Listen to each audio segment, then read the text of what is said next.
Hello and welcome to the Fit Like a Girl podcast. My name is Jackie Lindal. I am a mom of two, an avid coffee drinker, and a certified personal trainer. I have been in the fitness industry for nearly 10 years, and I help women get fit, strong, and lose weight without losing their damn minds. If you're looking for help on achieving your health, weight loss, and fitness goals without all the fitness industry confusion and BS, you have come to the right place.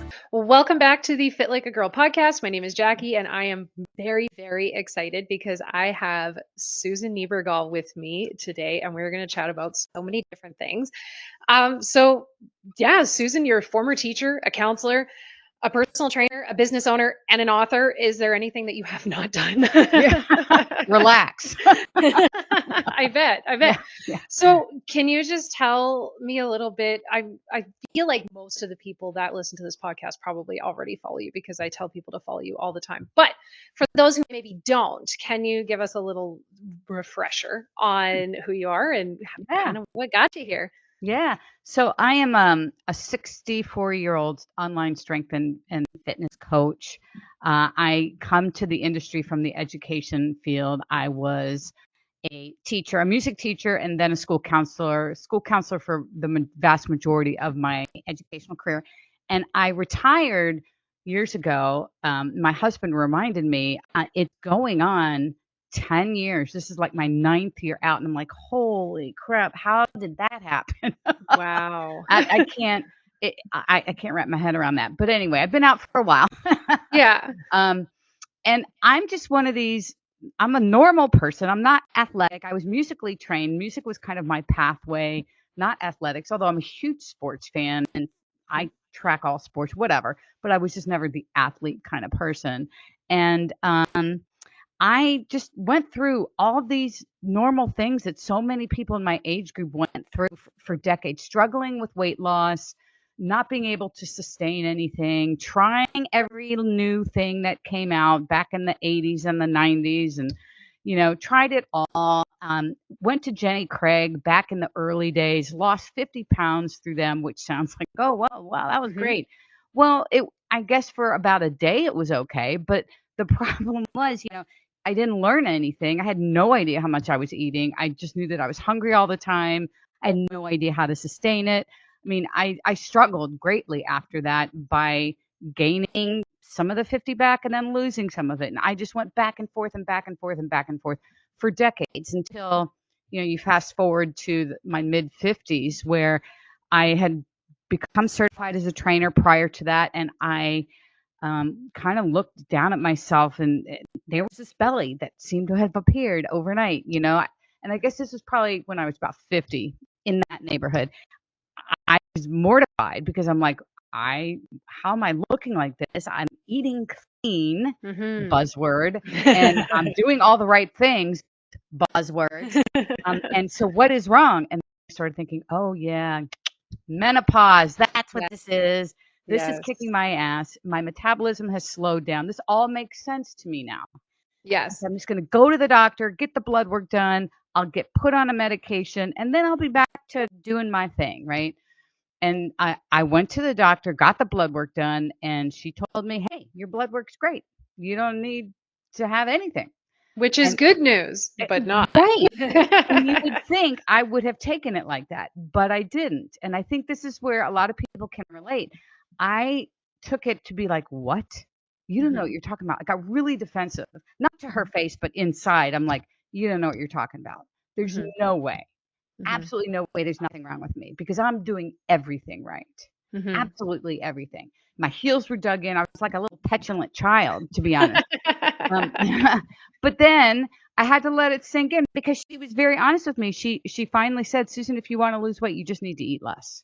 And while some people look down on that kind of advice from a doctor, she was spot on. I mean, that's exactly what I needed to do. I just didn't want to hear it, right? Because I had convinced myself, oh, no. That's not what this is, you know? So after I let it settle in, I just made small changes. I didn't track anything yet or anything like that. I just really focused on quantity. And those little changes just brought around some change. And so I'm thinking, oh, okay, I'm getting the hang of this now. I mean, I really wasn't, but I was at least going in the right direction. And then we get to my mid-50s, and I'd been in and out of the gym so much, and I loved it, and I wanted to power lift. So that's when I hired Jordan Syatt as Mhm. my one-on-one strength coach because I wanted to power lift. And then I joined his inner circle right away. And I didn't go to Jordan for nutrition. I just went to him for powerlifting training, right? Right. But as an inner circle member, I applied all the nutritional guidelines that we still use today, actually, Mhm. in the inner circle. Um, and all of a sudden, everything started to change. I was Yeah. following something structured. I was tracking what I was doing. I started to understand everything. And so then I started reading everything he wrote, watching all the videos, and then as a coach, we started talking about this a little bit more, and my life changed. I mean, Yeah. everything changed. And I mean, we're talking I'm 54, 55 at that point. Yeah. And 10 years ago, which is crazy to think about too. That is Um, crazy. yeah. And, not only did I change physically, but just mentally, just the whole everything changed. Like all the things I believed for decades were just now being replaced with logic and things that are proven to work now, And Yes. I didn't believe any of it at first, but I started living it, trusting my coach, doing exactly what he told me to do. Like if he offered to look at videos of me lifting, I would send him videos. Mhm. I took advantage of every single thing he offered as a coach. Yeah. And so I became a really good student in that way, and took advantage of all of that, learned, was open to making mistakes, and just changed everything. And Mhm. so from that point on, I started thinking, I am not anyone special. I am just a regular person who decided at some point, and the doctor's appointment was really the big change for me, that I had to change something. I wasn't Mhm. doing everything right, obviously.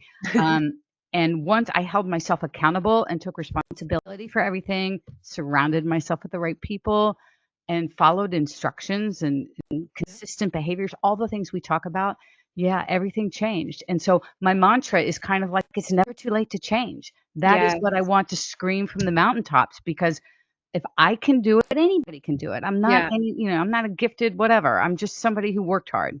Yeah, absolutely. Well, and literally that's the title of your book. It's never Yeah, too it's the late. subtitle. Yeah, as a kid The at any subtitle, age, it's sorry. Yes. never too late.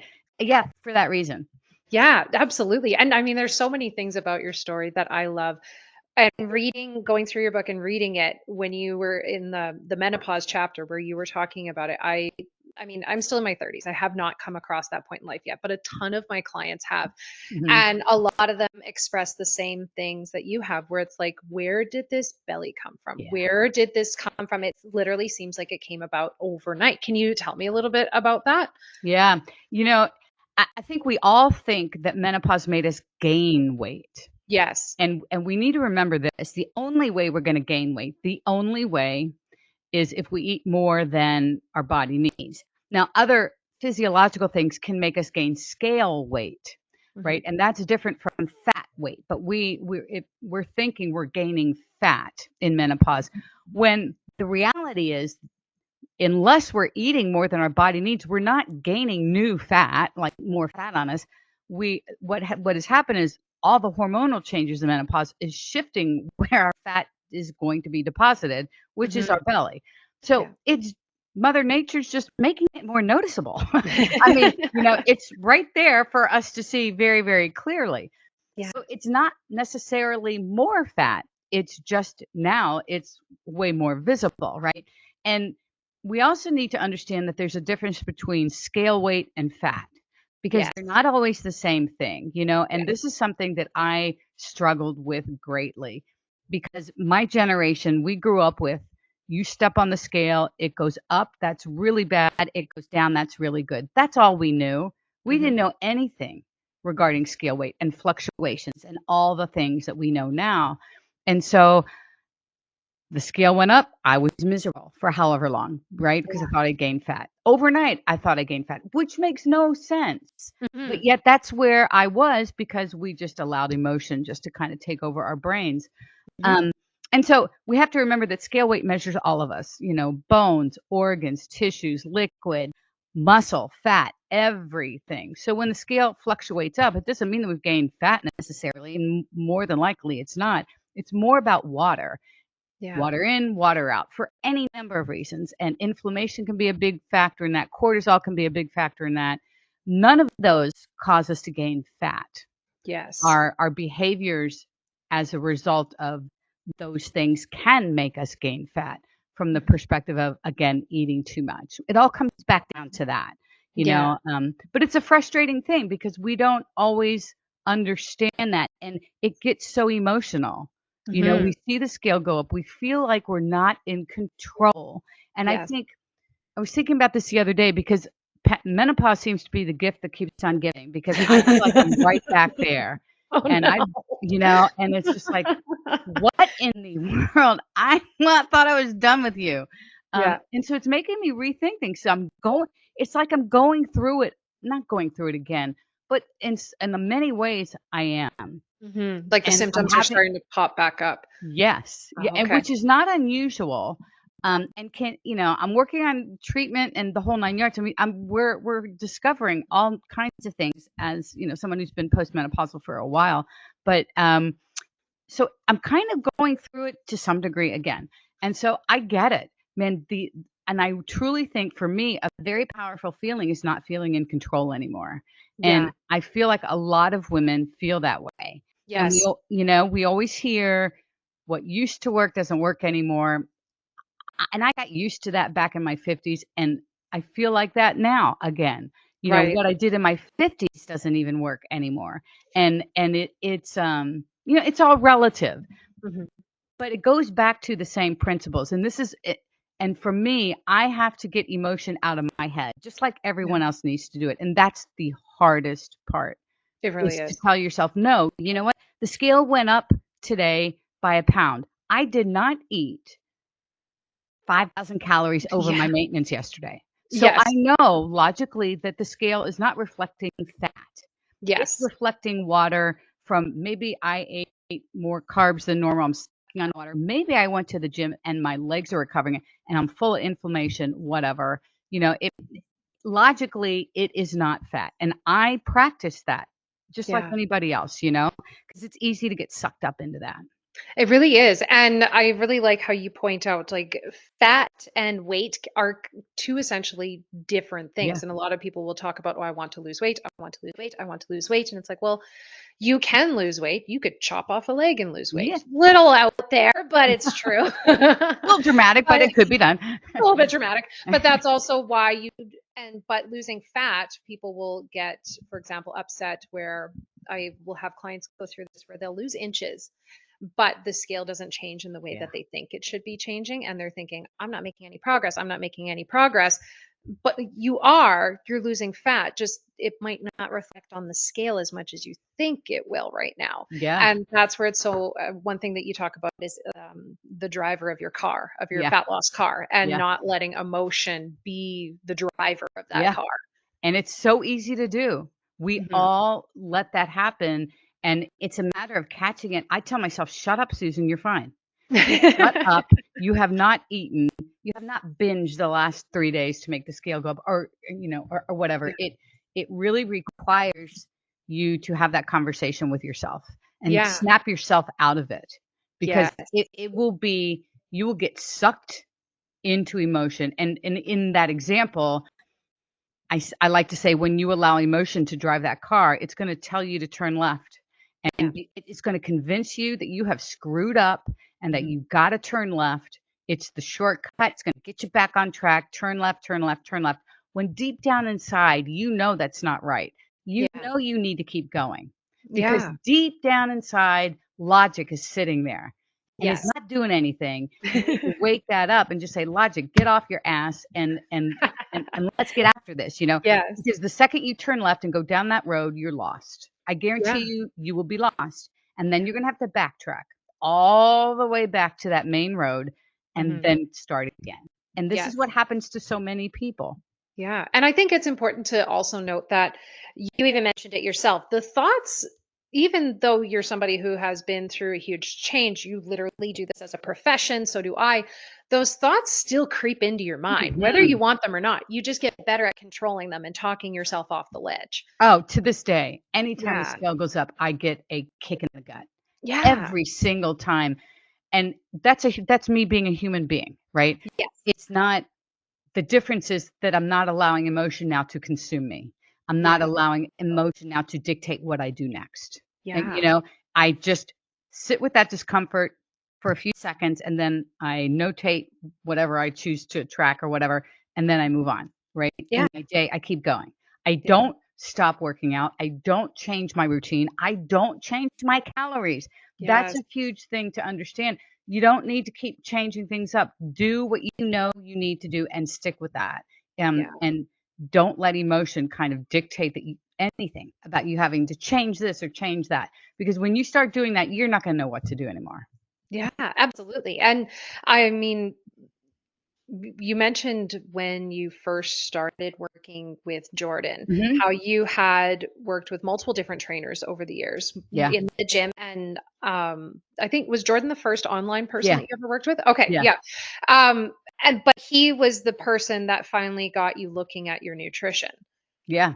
And Yeah. so over the years, you had done some things with nutrition. You mentioned the Slim Fast and the Jenny Craig and all that kind of stuff. And then finally just focusing on small sustainable changes and bringing things in over time. How I that's a huge transition. How was that transition going from kind of, I guess would you call it yo-yo dieting with the Slim Fast and the Jenny Craig and I then think so. I transitioning mean, into it was over such a long period of time, going up, yeah. coming down, up, blah, blah, blah. Yeah. Yeah. Yeah. Yeah. And then finally transitioning into sustainable. And that's such a huge transition. Tell me a little bit about that. It was, and it was nothing, I mean, it was nothing like I did this major thing and it Mhm. changed. No, I stopped having 4 handfuls of almonds every day, in my office. And I Yeah. would do that thinking, "Oh, these are healthy," you Yes. know? And so I don't need to worry about how many calories there are because heck, they're healthy. So, They're clean. yeah, they're clean. I was that girl. I was the clean girl, Yeah. and eating all these things. So it was just little things, and they brought on change. There's no doubt about it. But it wasn't like this huge, like opening of the skies, this big event, right? It was just things that I was doing on my own. I did not give in to tracking because I was convinced it was going to be the most miserable thing of my life. And I was convinced I would never do it. Mhm. Eat those words, I guess. Um, but I didn't. So I didn't do it for a long time. And Mhm. then when I was working with Jordan and I joined the inner circle, I just kind of on my own applied we put out monthly nutrition guidelines. Well, I wasn't working with him in the inner circle at that point.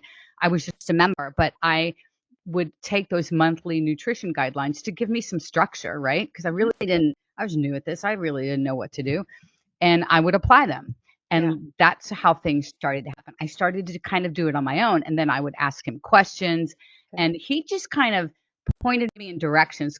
We never really did nutritional counseling or Right. coaching. He just helped me find my way, right? Yeah. And he set such a great example in the inner circle. He had such great content to follow. It all made sense. It was kind of uncomplicated.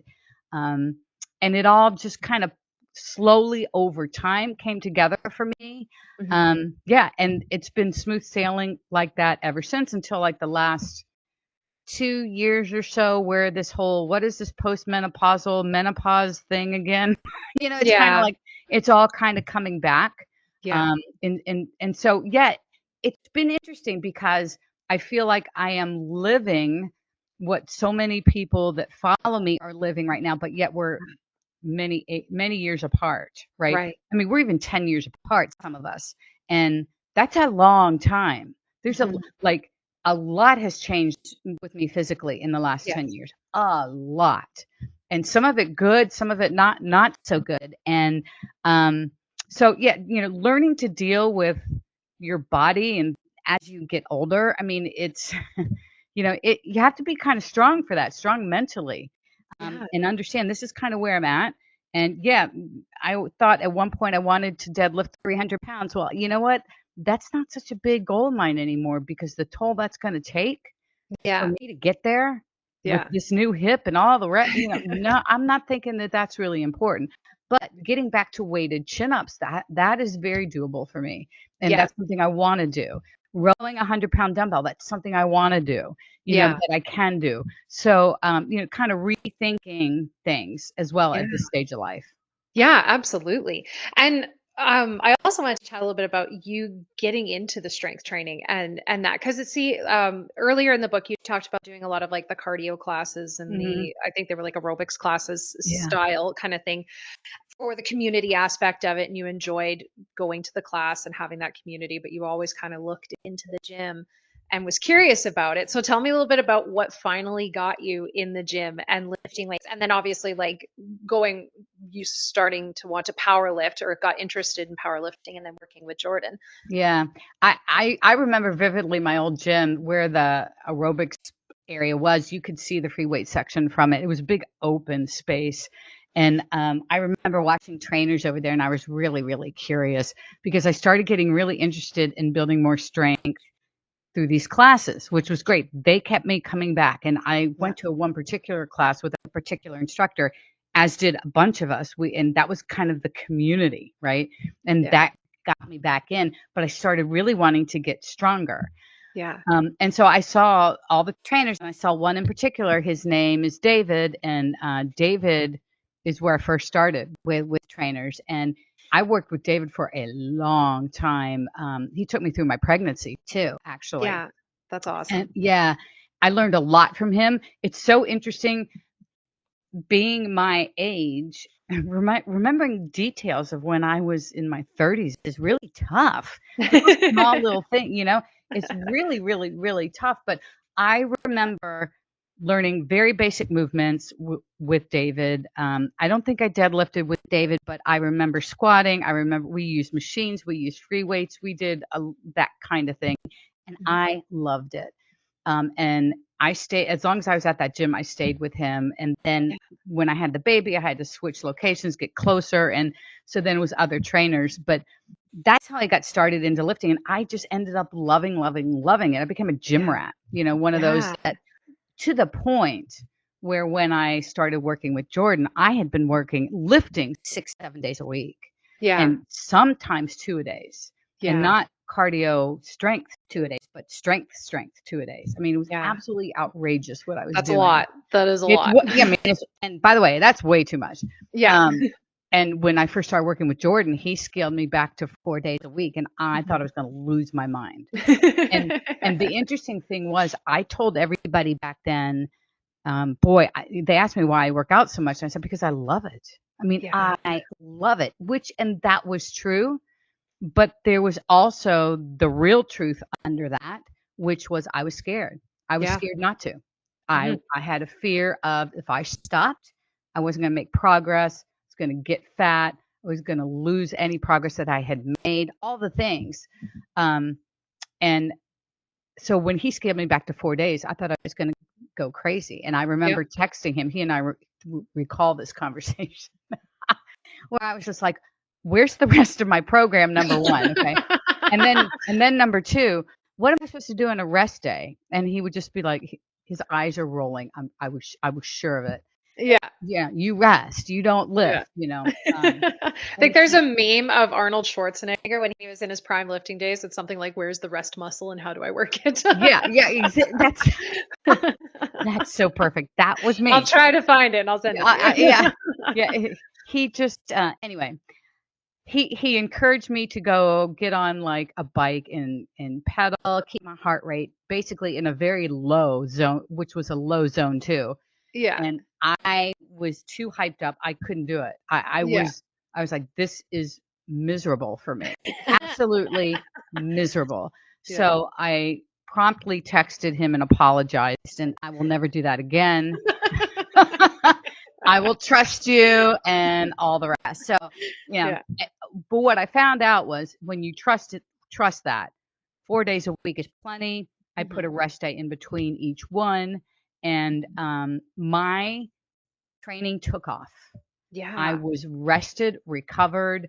Uh, I was hitting PRs. I was making all kinds of progress. But the best part about it was that I was chomping at the bit to get back to the gym for the next workout, you Yes. know, which because I had a workout and then a day off and then I was going back. And I Yeah. couldn't wait to get back. And Yes. because my body was rested, I was recharged. My next workout was 10 times more effective. Mhm. And that's why I was making all the progress. And so it drastically improved my relationship with exercise, which Yeah. I didn't realize I had such a poor relationship with exercise. Had no Yeah. idea. Yeah. So yeah, it changed everything. It's amazing how, like, I went through a very similar phase as well. I feel like a lot of fitness Yeah, professionals go through this phase.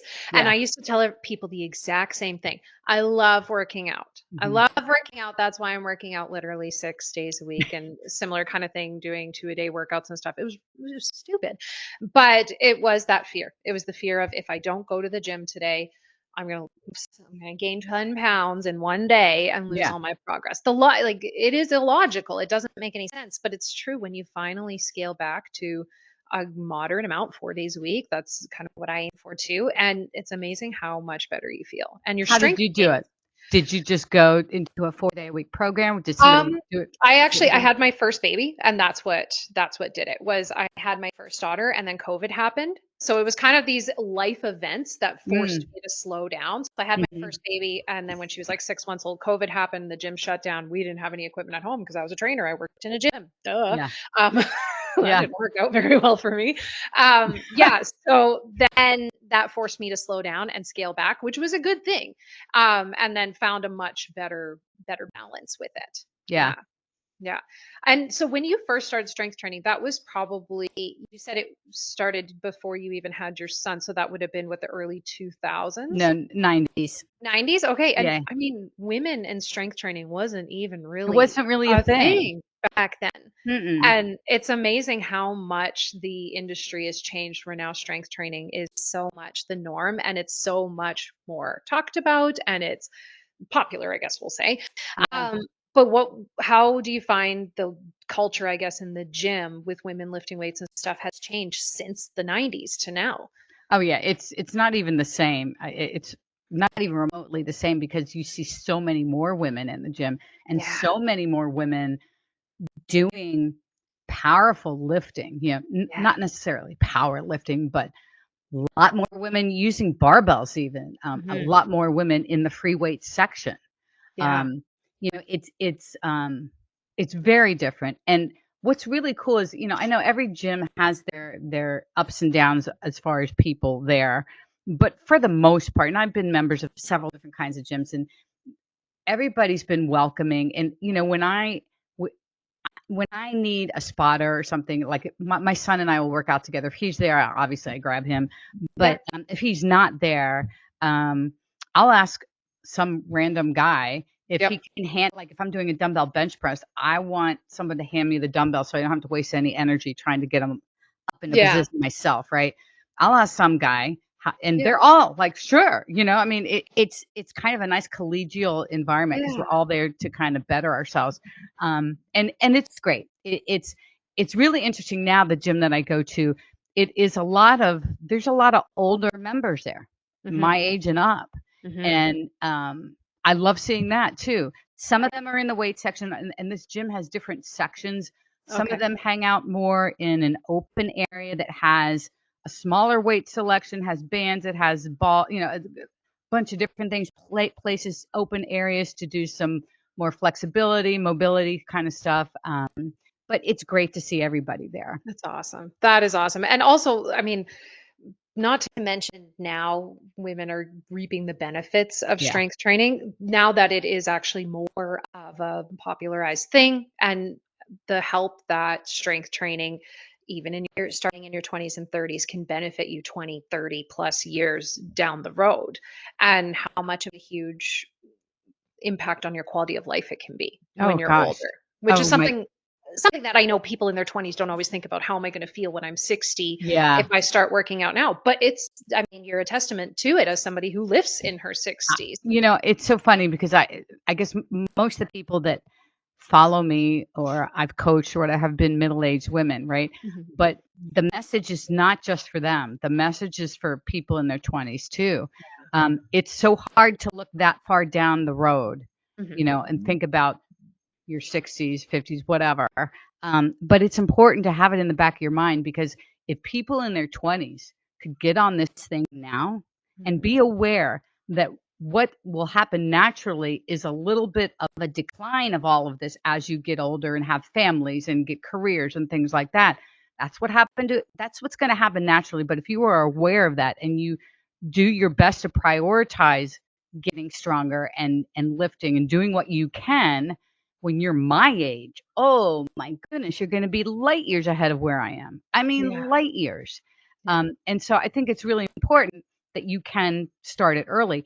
That being said, the whole it's never too late, it's still extremely, it's still true, right? It Yes. doesn't matter if you're in your 50s right now, you've never done a thing. Mhm. You can still build some muscle. You can still improve your bone density. All the things that research shows lifting can benefit us with, you can start later in life, right? And Mhm. still get benefits from it. And all the research says that, as corny as it may sound, that, the key to longevity, the key to life, whatever, aging is strength training. It It's really going is. to allow you to live longer, but not only longer, but having a better quality of life, more Yes. functional. You're able to move. And that's the goal. That's Yes. the ultimate goal. Yes, and staying active throughout your whole life. Like I always talk about my grandfather as one of the prime examples. Yeah. He's 80, 86. Yeah, he's 86. And he's a farmer. And if you know anything about farmers, those old farmers, they don't stop. No. And he is a prime example of if you stay active your whole life, you continue to be active. Now, granted, he's 86. He slowed down. He Sure. just so stopped riding horses like 4 years ago through Wow. COVID. So he was riding horses up into his 80s. He still, as of a week ago, was out helping my cousin and her husband out in the field during harvest. Wow. And just it's that whole staying active your whole life. And it doesn't mean that he doesn't have arthritis and stuff like that, but it's just that an object in motion stays in motion Yeah. Yeah. versus other people his age being wheelchair bound Yeah. and or not even making it to that age. Yeah, so it just really goes to show that like staying active throughout your entire life. I mean, he's just one example, but a prime example for me through my life, of staying active and keeping yourself in shape throughout your life can have a huge impact on your quality of life when you're older. Oh, I love that. And I agree with that 100%. And I think it's something that I know I'm looking at now. Your perspective changes on things as you get older. Your life continuum has gotten shorter, Yeah. and where when I was in my 40s, it was way down there. Well, it ain't that far down there now. So your perspective shifts on a lot of things, like what really Yeah. matters right now. Yeah. And the 300-pound deadlift doesn't really matter. Yeah. What matters is me still remaining strong, still trying to build muscle. And people are saying, well, you can't really build that much muscle at your age. Well, you know what? Yeah, I Mhm. feel like I can build muscle. And even if I can't build muscle, you know what? I'm still going to try. Yeah. I'm still going to try, because why wouldn't I?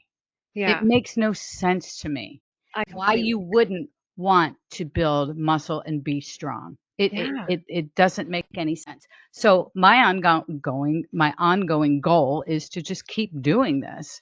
Mhm. And yeah, if I can build some muscle, cool. I love that. Yeah. I mean, I've got aesthetic goals just like anybody else. I, Yeah. I would love to maintain that and be able to get up and down off the floor and stand up and sit down and reach up and put heavy stuff up.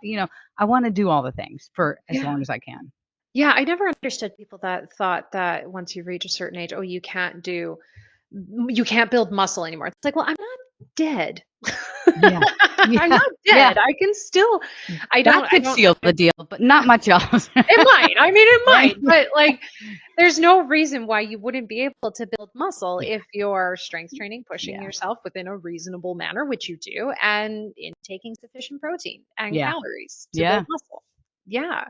And especially like, I mean, I want to still talk about your hip replacement surgery and stuff, but especially after you've had a life-changing surgery such as that, Oh, you need to. You need to. and that's completely changed. I started over. I Yeah. mean, I'm literally 6 months out to the day Yeah. of my surgery. And I've had to completely I completely changed how I trained going into the surgery for about a year, and I completely changed how I train afterwards. I'm getting back to normal training for me, back to a 4-day split. Yeah. Um, and just getting used to it all again. And so as a result, I'm kind of benefiting a little bit from newbie gains again, Yeah. um, Yeah. which has been fun. That's coming to a screeching halt. I can see that, but it's been fun. Yeah. Um, just trying to get back to doing normal things like normal people. Yeah. Well, so let's actually talk about it because I've been completely fascinated with your journey, and I remember you talking about pre-surgery. I think you were doing podcasts and stuff with Jordan and kind of giving updates on how your hip was doing prior to surgery and Mhm. stuff. So tell me a little bit about what was the issue again? And I know that it kind of really grinded your training, not really to a halt, but it really affected it, and you had to change so many things about So what you were many doing. things. It was arthritis. And when we finally figured out what was causing the issue, arthritis, and I should say also a bone spur, which usually comes with arthritis. Mm, I mhm. learned a lot about this. I didn't know any of that. Your body grows bone as a defense mechanism to arthritis. Oh, that's And interesting. Okay, I didn't know that my either. I didn't either. And my bone spur happened to be shaped like a hook, like this. And they're never shaped like this. This is I'm lucky. Yeah. Lucky, Good which boy. caused a whole different kind of pain, right? So I was dealing with the arthritic aching and then the Yeah. sharp pain that would come from the bone spur. Okay. And I had a lot of doctors tell me that I needed to wait to have any kind of surgery done because of my age. I was too young, and they were afraid with my level of activity that I was going to go through this hip replacement in 10 years. And they said, while the initial replacement surgery is not, I don't want to say it's not a big deal, but it's really not as big of a deal as it had been in years. I mean, technology, everything has Yeah. made a hip replacement very almost commonplace. It is. It's a more Yeah, it's common a common surgery. surgery. Yeah, Yeah. it's still major surgery. Make no mistake, Yes. but Yes. it's not out of the ordinary. Yeah. And um, then I would have to have a replacement of the replacement.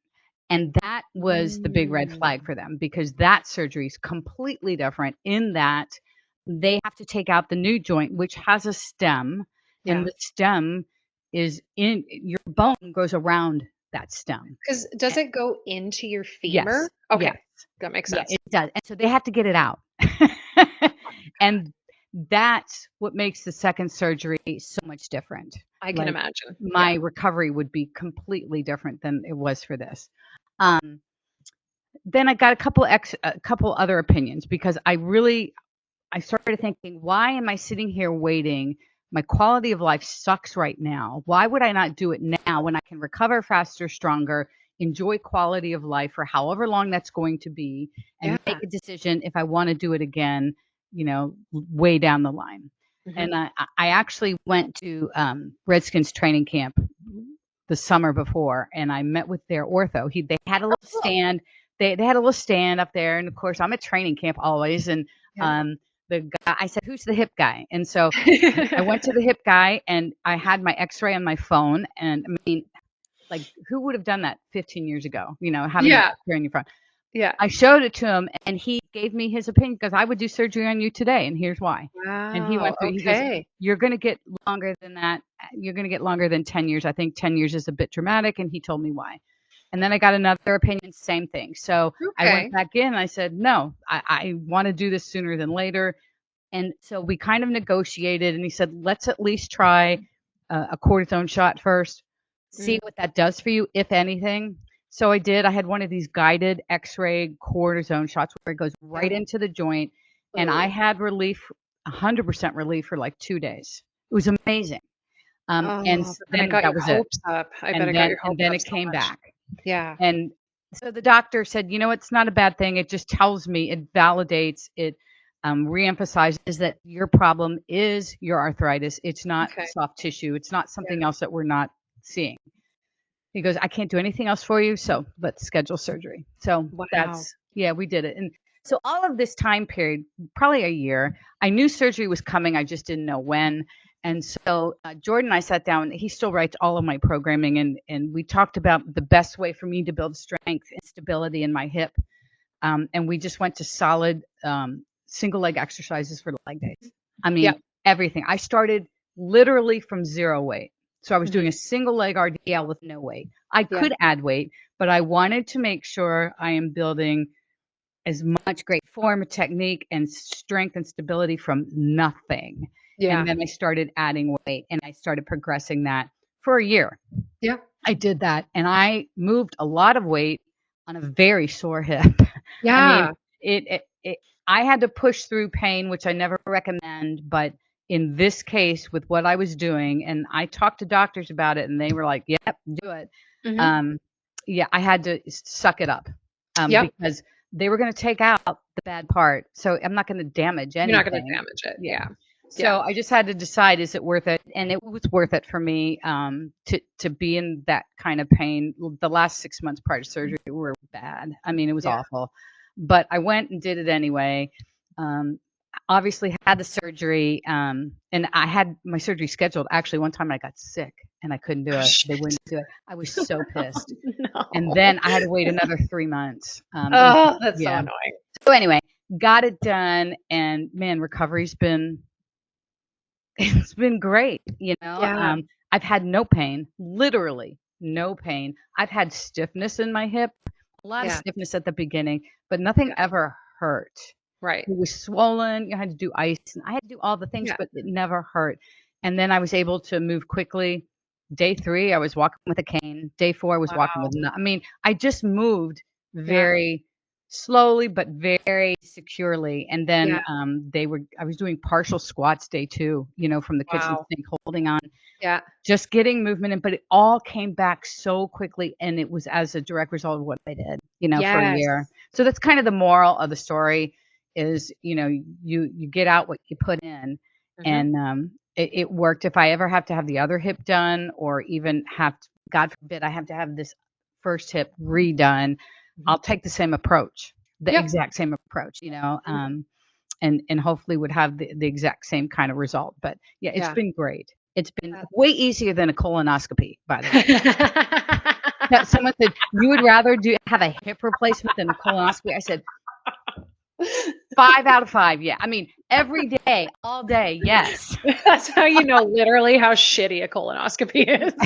That's Ba-doom. Yeah, that is, yeah, that tells you Yeah. how bad that is. And that the process, you know, the process itself is the surgery itself is not what's bad. It's all the stuff leading up It to it. is. It is. Yeah. Yeah. And I mean, you touched on so many amazing things.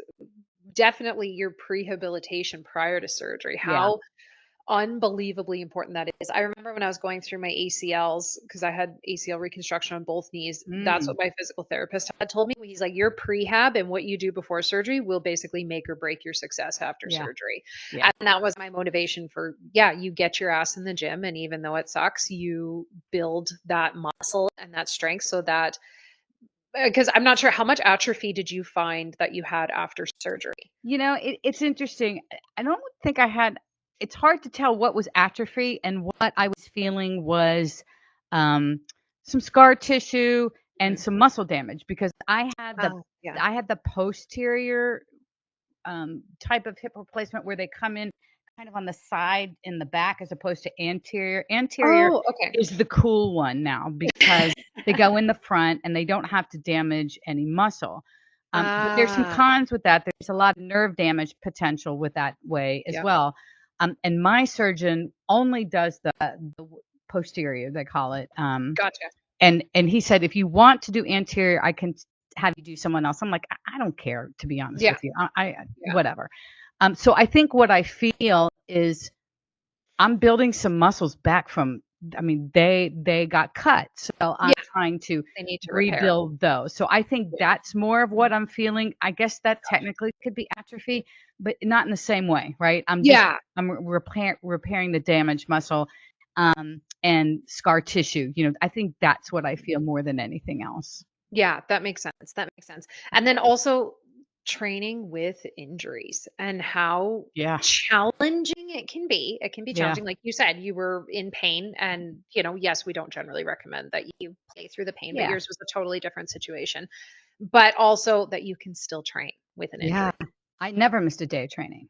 I mean, and years before I had shoulder issues too, and they still raise their ugly head every now and again. And I remember even when they were at their worst, I never missed a day.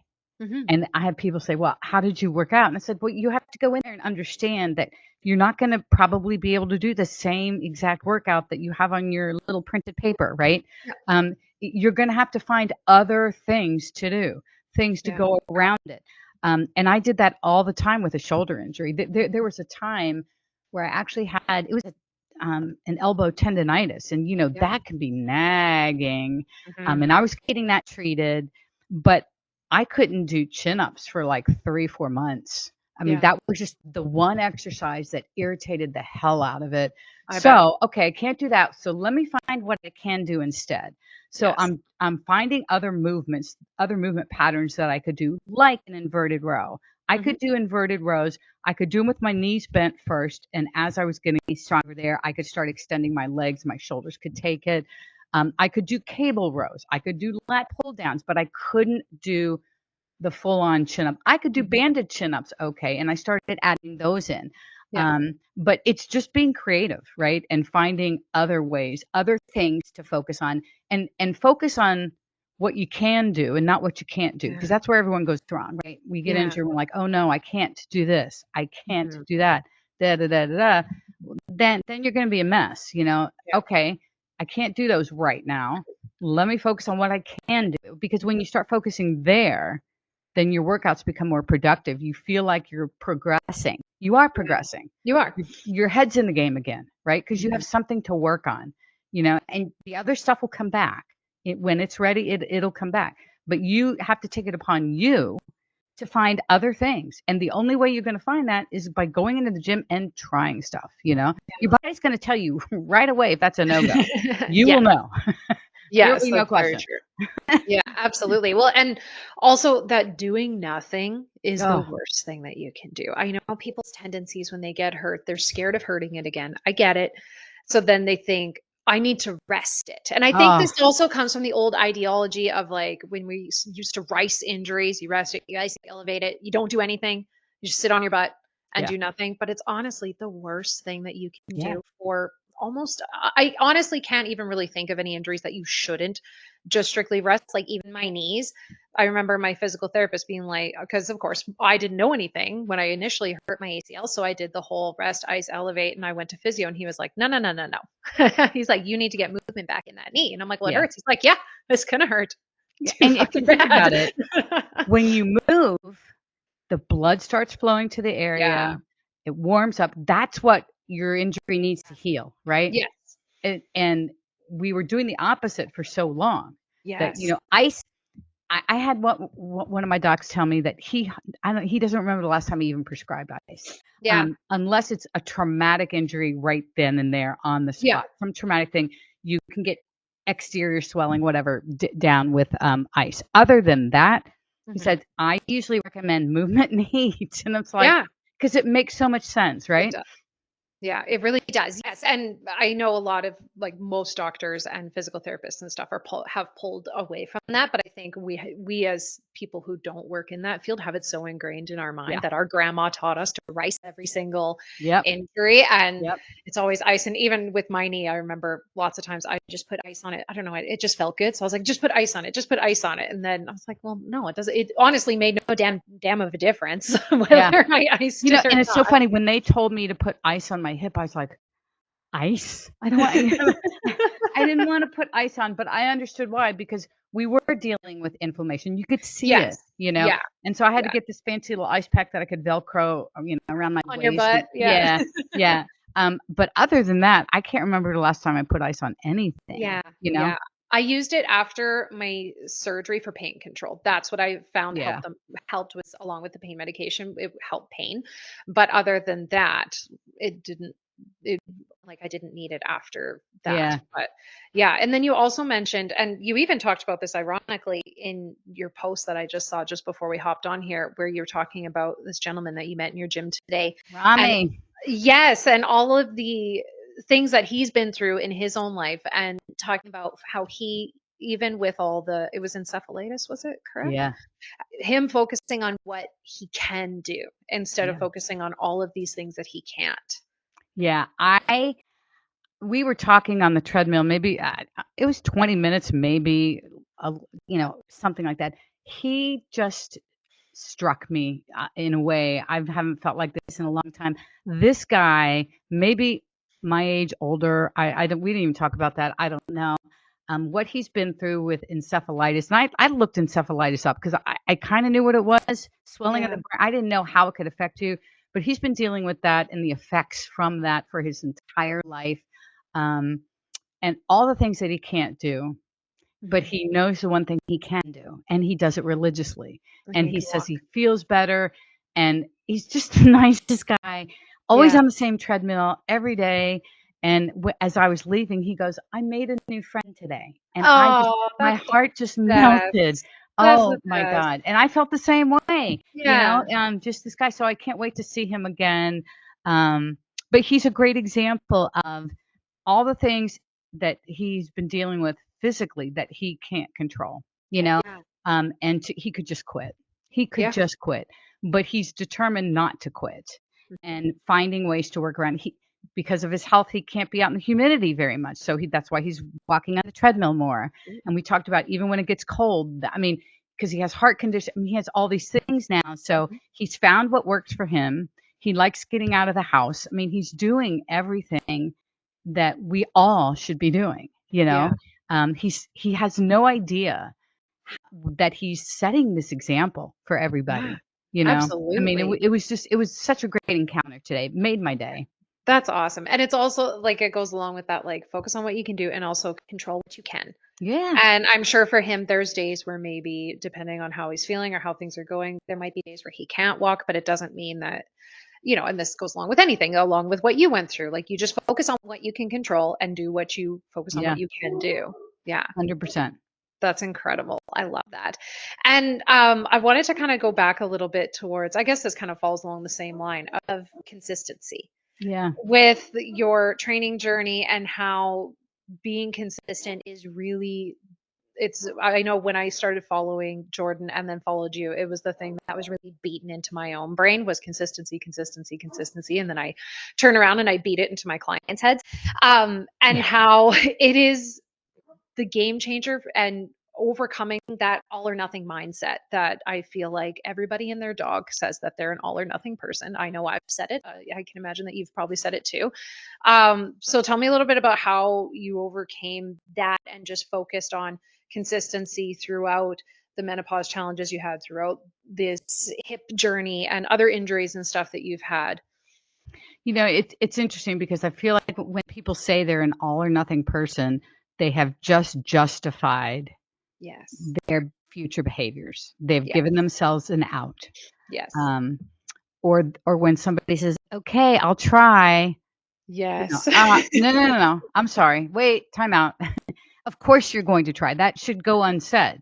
What I'd love to hear you say is, "Okay, I'm going to do it." You Yes. know, and understanding that when we do things, sometimes it doesn't go the way we want it to go. And that doesn't mean that we just go ahead and quit. It makes no sense. It means we get up and we dust ourselves off and we try to learn from what didn't work, if there's Mhm. anything that happened, and then we keep going. Mhm. And I think this is a hard lesson for some people to learn. The people that say nothing works for them, I don't think those people have really been consistent with anything long enough to be able to determine that. Yeah. And consistency is not the same word as perfection. And I think that's where it has to start. It's not about having to be on every single day. And the people that have struggled with like losing weight for a long time, that's what they feel like has to happen. Yeah. This is in their brain because they haven't been successful. So Mhm. it's because I haven't been perfect and I Mhm. have to be perfect or it doesn't work. And that's not where the truth lies. There Yeah. and everybody's case is different, but I think breaking that is the absolute hardest part.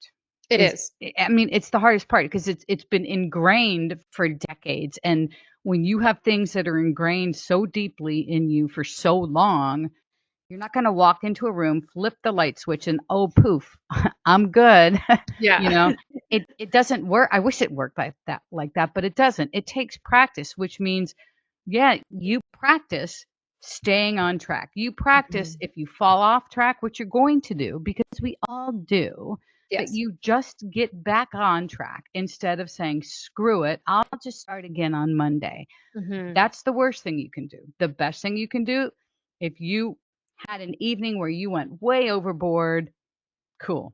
Okay. The next morning, you start up and you get right back on track with the breakfast that you normally eat that meets your guidelines, that makes you feel the best. You get back on track and you just keep practicing doing that, Yeah. not letting one off track meal turn into two Yeah. or a day or 2 days or Yeah. whatever, you nip it in the bud. That's the practice that needs to happen, right? It's Yeah. not having to not it's not about not getting off track. It's about what do you do after that? Because that's the important part of this, right? It's not that you got off track because we all do. It's Yes. what do you do after that? And Yeah. it's just practicing getting back on track and understanding that, yeah, you're going to step on the scale and probably weigh more. But we can go back to what we were talking about earlier about what is scale weight versus Yeah. fat. And let's get emotion out of that. And let's understand that, of course, you're going to weigh more because you ate more last night. It's still Mhm. part of it, still in your stomach. Part of it, probably you're absorbing a lot of water. And that will work itself out. You practice all of these skills. And Mhm. that takes time. It does. And I found for me and also for my clients too, one of the biggest game changers for actually figuring out what consistency is tracking it. Like when Yeah. Jordan Hmm. talks about his consistency calendar, and I think you guys have it We in have your it in the inner circle. Yeah. yeah, and so I've literally just an Excel spreadsheet, nothing Yep. fancy, and that's what I use for myself. I keep it at my desk, and then when I feel like, okay, I get into that mindset of like, well, I'm doing everything right. Why is the scale going up? And then for me, as soon as I think that, I'm like, print off that calendar, prove it. Yep. And that's, The yeah, calendar's so great for that. it It's a is. great visual, and we usually take it like I mean, people can use our consistency calendar for whatever they wanna track, right? Yeah. Yep. It could be for nutrition, workouts, anything in life you wanna use it for. Hmm. But if you're, like, using it for nutrition and we kinda do green means you hit it, red means you didn't, and Okay. Yeah. it could be calories. Did you hit your calorie range for the day? Did you hit your protein range for the day? Did you hit your fiber range for the day? If Yeah. you got all 3, that's green, Yeah. period. If you missed one, that's not green. Yeah. And what you do is you can write a note as to why, right? Yeah. And we tell everyone, "Look, if you're gonna track it, it's either a yes or a no. Hmm. There's no kinda, sorta." Yeah. And write yourself some notes so you can look back and say, "Oh, okay, I understand that. Whatever." But it's going to make, everything a lot clearer for you, especially if you're struggling. You can find these little places that happen 20 times during a month. Hmm. That can make a difference, obviously. But it's great. I mean, tracking your consistency is a game changer for people who have struggled to be consistent. Yeah, it really is. And it also it takes away that whole I know some clients will tell me, "Well, I've been consistent. I've been consistent. I've been consistent." And I'll kind of jokingly say, "Okay, prove it. Get out the Yeah. calendar Yeah, and yeah. track your consistency." And, generally then they'll track it for a couple weeks and then they send me a copy of the calendar and they go, Uh, you know, it's like "Oh." so many people think they're being 80, 85, 90% consistent when in reality, if you track it, it's 60. Yeah. And I tell them this, look, if you're in school, 60 is a D, Yeah. you know, and some places it's even an F. It depends on where you go. But let's say it's a D. You have lots of room to improve that, Yeah. and when you kind of equate it to something like that, they're like, "Oh, yeah, I guess I kind of do." Yeah. 60% is not going to cut it for most people to see Yeah. what you want. Some people are going to make changes with 60% consistency. I Yes. get it. But when you're trying to lose maybe the last 20 pounds or even 10, whatever, that 80% number you always hear about, 80% consistent, yeah, that may need to be 85. And if you're in Yeah. menopause, guess what? That 80, you may want to try to make it a little bit higher than that. I mean, it could certainly help you out that way. But Yeah. it's a great eye opener, and it's such a great visual to have. It is. Yes, and that's why I like it because I like the visual of, Yeah. okay, it's just and it's also that I have to be honest with myself. It's plain Jane data. I can't lie to myself about it Yep. and fake that I'm doing better than I actually am. No, here's the data right here. Yeah. I love that. That was a game changer for me Yeah. once I found out about that. I was like, "Oh, this is so simple. You just literally did you hit your goal, did you not?" And then you Yeah. tally it up at the end of the month Yeah. and there's your proof right there. Yeah. I wanted to kind of circle back to menopause just for a couple of points, and then we can kind of wrap up after that, because it kind of ties into the consistency thing. I find that so many women, and you've probably come across this too, once they go through menopause, because so many things change, and there's so many things that are outside of your control in terms of your sleep, how you feel, hot flashes, brain fog, aches and pains, and all these things. Like there's so many things that are out of your control when it comes to menopause that so many women just think it's over. And so, and I know even Jordan and you did a video not that long ago where Jordan had talked about something and there was a comment saying like, I wish that you would understand what women go through menopause. And so the next video was literally you telling your story. And it's so Um, funny because when that happened, I was there with him, obviously in Texas, and yeah. he saw that, and he showed me that, and that comment. I think the comment was they wanted, oh, well, this is good, but try doing working with somebody who's not on HRT or something like that. Yes. And I'm Yes. It like, was a response to his videos that he Alyssa, did. Alyssa. yeah, Yes. yeah, Yes. it was in That's what it was. response to that, and he showed that to me, and my blood started. My blood was the one that was boiling. So he and I just decided to do that video together, Yeah. um, because that really pissed me off And for I him. I mean, mean, it pissed me off yeah. for him. Yeah, yeah, for sure. And so, I mean, if you were to talk to somebody who was going through this and they're thinking, Susan, my life is over. I've gone through menopause. There's all these things and I want to lose weight, but it's just too fucking late. How would you approach that conversation with them? It's a tough conversation It that is. you're definitely empathetic, but at the same time, there's a bit of a reality check that is needed. I was just going to say the tough love part of me Yeah. comes out here. um, and there is the empathetic part too, because I went through it. I feel like I'm going through it again, to whatever degree is happening. So I get it. You feel like you can't control it, that you are a victim of this. And Mhm. in some ways, we all are a victim to the hormonal changes. I mean, it can be that, but we're not being victimized. We're not the true victim where we're helpless. Mhm. And I feel like giving this person small, digestible things that they can easily do out of the gate is super important. Um, but we also need to educate people, because I think they go to the belly fat thing, and they go to I've never had it, and they're not tracking what they're eating. They're having a lot of wine. They're doing all the things, so they're not helping themselves in that way either, right? So they could be gaining fat, or it could be that their fat just shifted and now they see it more than they ever used to. Mhm. Um, it would just depend, but I think they need to understand what's happening. And I think that lack of education is absolutely outrageous, because I was that person too. I mean, Mhm. here I am 12 years ago, 10 years ago, looking down on my belly, wondering, what is this? How did this get here? I didn't know. Mhm. I didn't know. There was no talk about it.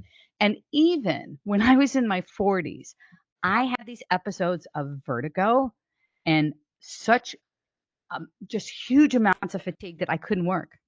And I would Oh, spend a half a wow. day at school and then have to go home. And I Wow. thought I was dying. Literally, That is scary. I That is had no idea. scary. Yeah, I had no Yeah. idea what was going on. I was sent to specialist after specialist. To my doctor program's credit, they were sending me to try to uncover what was going on, but Mhm. unfortunately, I don't think they cued in on what the real issue was, which Yeah. I think was perimenopause. Yeah. I'm because everything I was experiencing could be a symptom of perimenopause, So that the fact that not one doctor through this whole time that I was going through that even mentioned it. Yeah. Um, Now I look back on that and think, wow, I mean, the education needs to happen so we all Yeah. understand. We all understand that these things don't automatically just put fat on our body out of thin air. That's Mhm. not how science works, right? Yes. Yes. But what we do need to stress is how much more challenging it's going to be to lose the weight and Yes. empathize with that because that is a tough one. It gets discouraging. We get tired. I mean, we get frustrated, all the things. So there has to be a level of empathy there Mhm. because it is very frustrating. I Yeah. think the key is though, you have to be willing to roll up your sleeves and fight, Yeah. you know, and really give it your honest effort. And I always say honest, be honestly aware of what you're doing. Mhm. Um, so many of us, I used to be that person that would not think about the calories in these four handfuls of whatever, Yep. but we have to be more meticulous. We have to Yes. be more on top of it. It's going to require work. Mhm. That's the way it is. I can't change that. You Mhm. know, that's just how it is. And so if somebody's ready to do the work, they're going to find that, yeah, you can do whatever you want in menopause. You Yeah. can. You've got to find how you treat the symptoms of menopause because that's key. It's not the night sweats that are causing you to get fat. It's because of the night sweats, you're not getting great sleep. And when you Mm. don't have great sleep, you don't make great food choices, right? Yeah. It comes back to that awareness. I Mhm. am exhausted. What kind of food choices am I making right now? You know? Exactly. Um, it's a little bit of education Mhm. and a lot of push and tough love. And Mhm. look, this is the way it is. Yes, it's hard.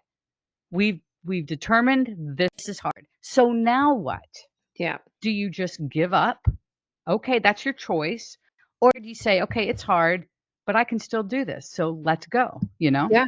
Yeah, absolutely. And it is that it's not too late. You can still make changes Yeah. or, old dogs can learn new tricks, whatever you want to, however you want to say it.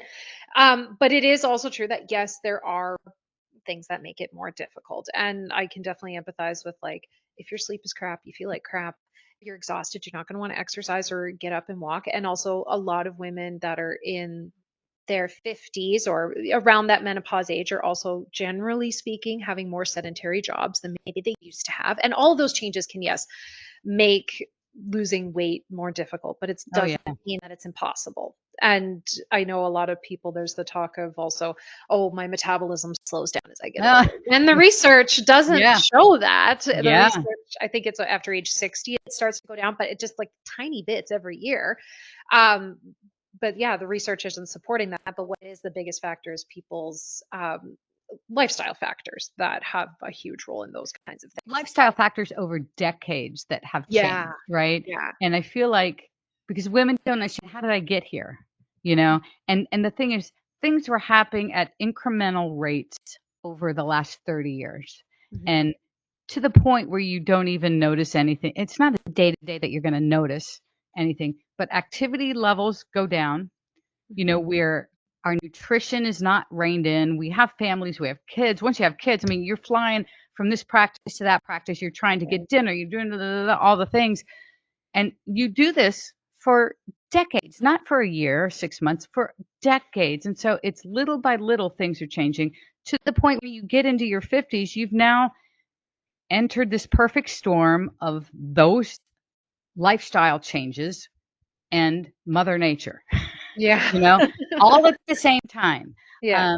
And so it's a matter of just understanding what's going on and the fact that, yeah, it is going to be harder. We all need to admit, we all need to be okay with that and then decide, okay, how am I going to tackle it and not expect eliminate the word should be. Like I should be doing this, should forget all that. Throw all that out of the window, just do the basic things that have been proven over and over and over and over to work for anyone, no matter what your age. The boring basic stuff. You don't need a fancy diet. You don't need to do this. You need to just do the basic steps like everybody else. Yeah. And really, I think for menopausal women too, especially focus on your daily movement, Yeah. finding ways to get extra steps in. And, steps are a great way to get movement in. It doesn't have to be steps. It can be ride your spin bike. It can be, go do something else, but you need daily movement you need to be on top of that. It is really the like your NEAT, your non-exercise activity thermogenesis. That is a game changer Yeah. that a lot of people don't even think about, especially people who have sedentary jobs. I mean, I'm not on the gym floor as a trainer anymore. I'm in my house. My NEAT has over the Yeah. past few years Yeah. because so then I have to make more conscious effort to get it in throughout the day and move and not just sit down. And it is a real game changer regardless of your age. And I like how you say you do the same things as anybody else would do. Yep. And I always listen to your podcast, and whenever somebody will say, how do I do this when I am 55? And you always say the age doesn't matter. I know. Oh my gosh. Every question gets prefaced with, I'm 54, I'm 55. And to the credit of a lot of my followers, they stopped doing that, which is great because the answer, it is not going to change. Yeah. You know, what might change are different methods for your working out, whatever. Sure. But the principle is still the same for Yeah. all of us. This is how we all lose weight. For some of us, might be a little bit more challenging to be consistent, for all the menopausal symptoms and all the things that we're talking about. That can make it harder to be consistent with this menu of things to do, right? Yeah. And so there's that variability, but other than that, it's the same stuff. Yeah, absolutely. It really is. Yeah. Well, I just want to say thank you so much for coming on and talking to me. I loved this. This was amazing. And honestly, like I said, I could talk to you off all afternoon, but I won't You do need that to go to you. get your kids. I do need to go get my kids to bed eventually. Yeah. But please tell everybody where they can find you and what kinds of things you have going on, whether it's the inner circle or anything like that you have coming up for yourself. Sure. You can find me mostly on Instagram, Susan Niebergall Fitness. I have a pretty big YouTube channel with a lot of resources there. Same, Susan Niebergall Fitness. You'll find my podcast, the Strong and Lean at Any Age podcast, and I haven't been doing a lot of those, but I'm getting back into that. So you'll see more of those coming up. And my book is called Fit at Any Age. It's Never Too Late, and that is on Amazon. It is. I just finished reading it. It was great, and I loved Thank you. reading more. I mean, there was a lot of things because I followed you for a while that I knew just from following you for a while, but there was things that I didn't know about you that were in the book too. So it was good to learn all those kinds of things. Yes. Oh, great. Thank you. Well, thank you so much, Susan. I really appreciate it. I am